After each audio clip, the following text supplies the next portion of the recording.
Halo Sobat Tani Muda, perkenalkan nama saya Wahdila Ka'bah Saliblah Fakaubun dengan NIM 1461 2012 5031. Saya dari kelompok 1. Di sini saya ingin mengerjakan tugas video terkait materi sholat dan makna spiritual sholat. Nah, sebelum masuk ke materi selanjutnya nih, kalian tahu gak sih apa itu sholat? Teman-teman tahu nggak sih, sholat itu bukan hanya gerakan dan bacaan yang dilakukan 5 kali sehari. Nah, yang saya ingin jelaskan di sini adalah sholat itu terdapat bacaan dan gerakan yang membuat kita dekat pada Sang Pencipta.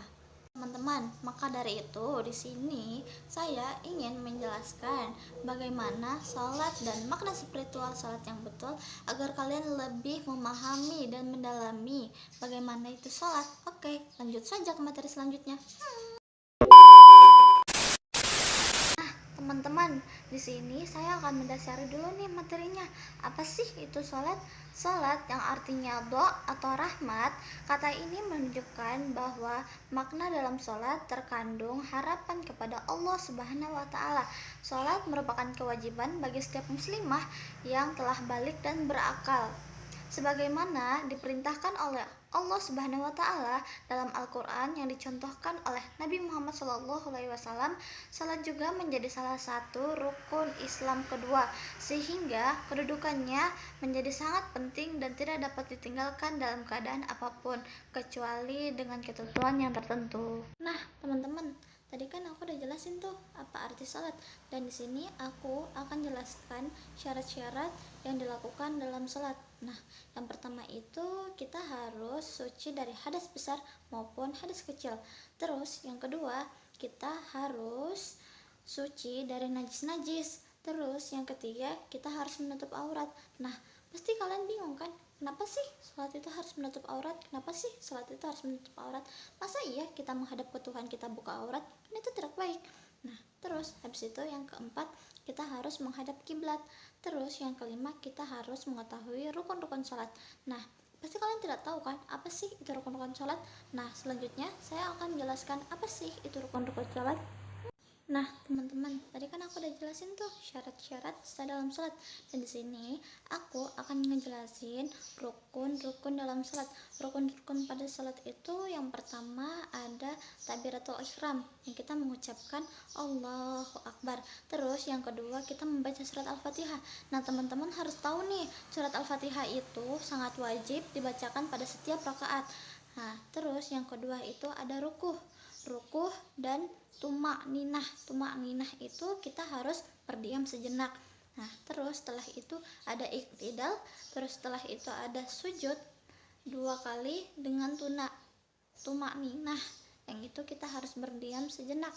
Setelah itu ada duduk di antara 2 sujud dengan tumak ninah.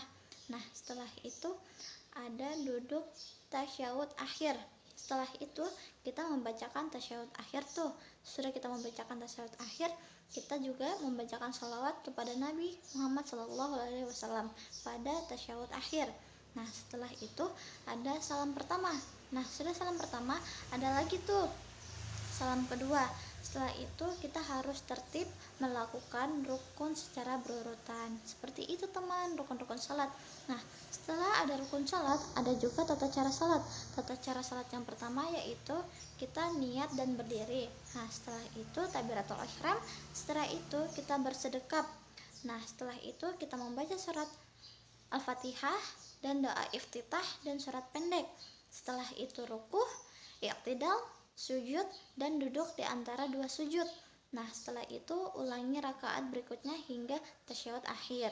Dan setelah itu ada tasyahud akhir dan salam. Nah, teman-teman, kalian sadar gak sih kalau kita sholat setiap hari itu sangat memengaruhi kehidupan kita? Nah, yang pertama itu menumbuhkan kedekatan kita kepada Allah Subhanahu wa Ta'ala. Terus yang kedua itu menumbuhkan akhlak yang baik. Terus yang ketiga itu memberikan kita ketenangan dan kedamaian. Terus yang keempat yaitu mencegah perbuatan keji dan mungkar. Gitu teman-teman, udah aku jelasin semua tuh tadi. Setelah itu ada kesimpulan salat dan makna spiritual salat. Dapat disimpulkan bahwa salat merupakan ibadah yang memiliki kedudukan sangat penting dalam Islam sebagai rukun Islam kedua. Nah, salat bukan hanya sekedar ritual tetapi juga saran komunikasi antara manusia dengan Allah Subhanahu wa taala. Salat mengandung nilai-nilai spiritual yang mendalam seperti meningkatkan keimanan, menumbuhkan ketenangan jiwa, serta membentuk akhlak yang baik. Selain itu, salat juga berperan melatih kedisiplinan, tanggung jawab, dan kesadaran diri sebagai seorang hamba Allah.